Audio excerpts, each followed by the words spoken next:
Welcome to One Way TV and thank you for joining us. We hope that you've had a great week. We've got another great show coming up, which I'm sure that you'll enjoy. We've got our 150 Years of Blessing segment, which was created by the Pray Bendigo team in 2001 to celebrate 150 years since Bendigo was first officially founded as a city. They've pulled out some of the highlights from the different resources they could find, from the Bendigo Advertiser back then through to different programs and resources that they could find at the time.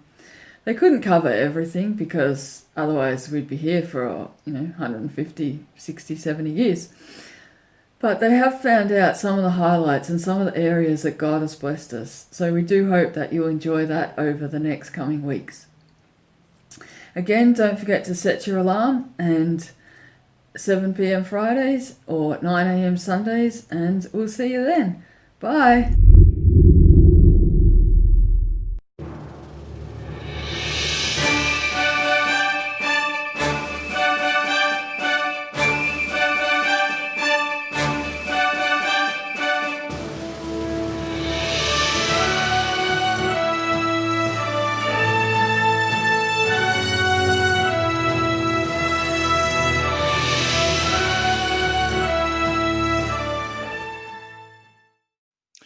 Hello there, and welcome to part 2 of 150 Years of Blessings in Bendigo.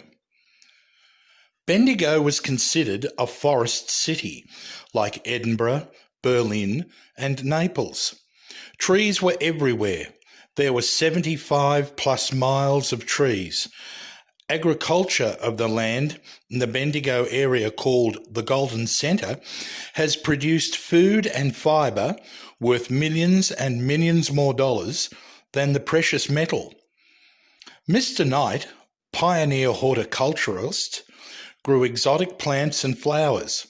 His centenary grapes were 1.5 inches long and almost as wide, and attracted attention with their super size.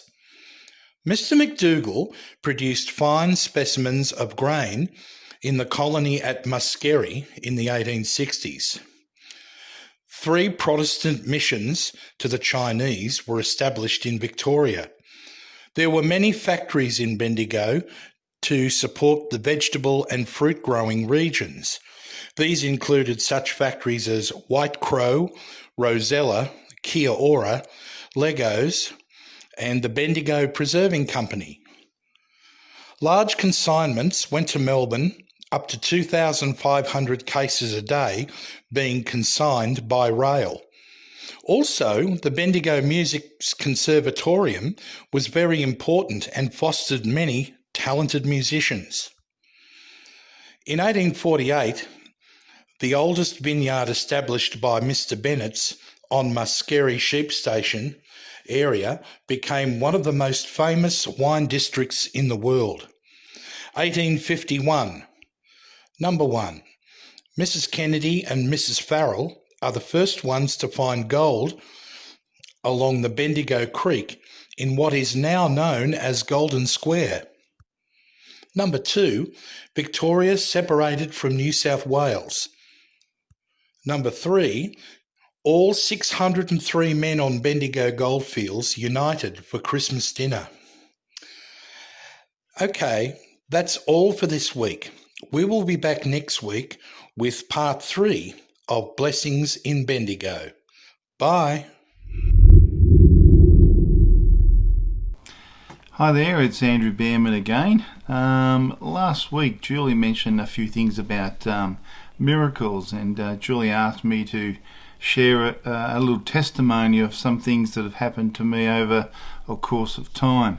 I've experienced many miracles in my life, but just want to share one little one.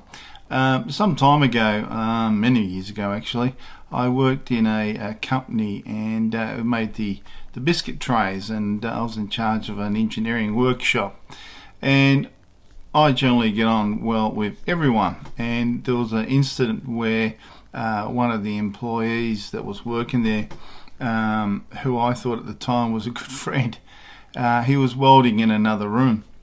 It was a great big rotor, and I noticed that the rotor was on the floor. Anyway, what happened was he welded this rotor, then turned the rotor over, and he asked me to pick it up and move it for him. So as I picked up the rotor, I used both hands and I picked it up, but the molten metal was underneath it. So I grabbed the molten metal first by lifting the right one up, and then I realised I had my fingers on the molten metal. As you can imagine, very quickly I actually dropped that rotor, and with that it pulled off 3-4 fingertips down to the bone, and it was excruciating pain. And a lot of feelings and emotions were going through my head and my heart at that moment. They rushed me to the doctors and they said, look, you're going to lose your fingertips, etc. And they put some needles into my tips of my fingers. It was very painful. And then put my hand into a bag of like a zinc gel.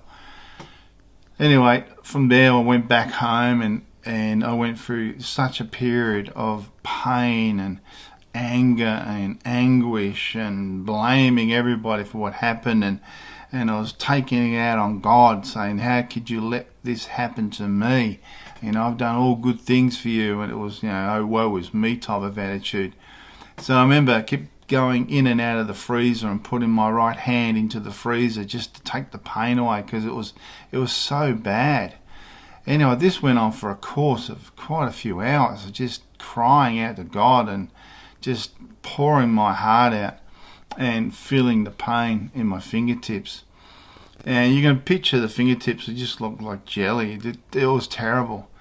Anyway, from memory, it was about 4 or 5 o'clock that afternoon. All of a sudden the pain just went, and the doctor said to me, look, you're going to lose your fingertips and you're going to be in some pain for a while. Here are some tablets, keep taking them, and you might have to come back the next day.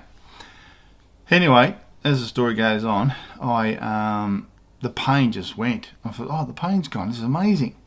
And I kept my finger in the bag of zinc cream to, for infection and things like that. And a couple of days went by, and I noticed my fingers started to heal, and I felt the need to go to the doctors. 3 days later, and I went there and showed them my hand, and they said, this is interesting, we noticed that your fingertips, there's something forming there, and you got no pain. I said no, and obviously I lost about half my fingernails as well. Anyway, time went on again, and I went back after about 2 weeks, and I was meant to be off work for about 6. In 2 weeks' time I went back, and I felt the Lord say to me, go back and use your right hand as a testimony of the goodness of God. So I went back and showed the doctors and the plastic surgeons and stuff, and they were just blown away. They said, this is not normal. And so then what happened was I went back to work after about 3 weeks and showed my hand, and I can show you my hand in a moment, but it was completely healed. And if you can see it, it looks pretty normal. So as you can picture, the actual fingertips were gone.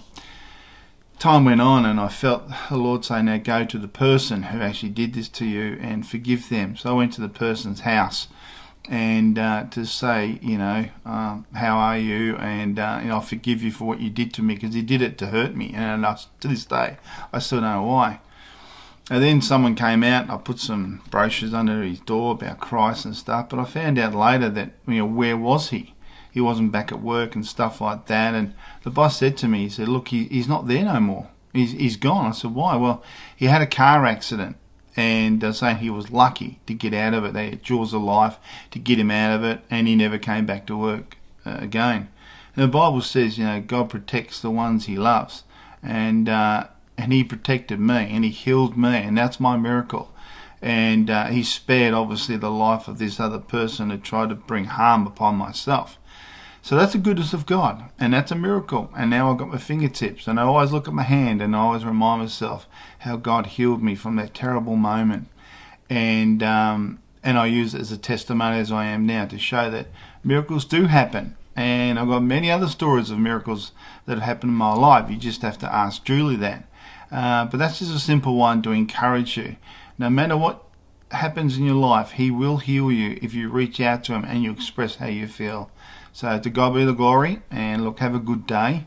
And if you want to know a bit more about this testimony, I'm happy to share more. I've just got a very short time, so I had to fit as much as I can in. Bless you, have a good day and stay safe.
Thanks for joining us this week. We hope that you've enjoyed the show.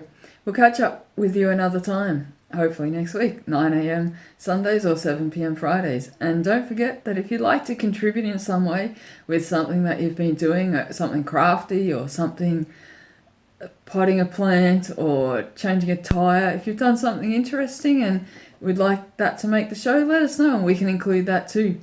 You can visit our Contact Us page and have a look at contributions and different things that you can contribute with. All right, have a good week and we'll catch you next time. Bye.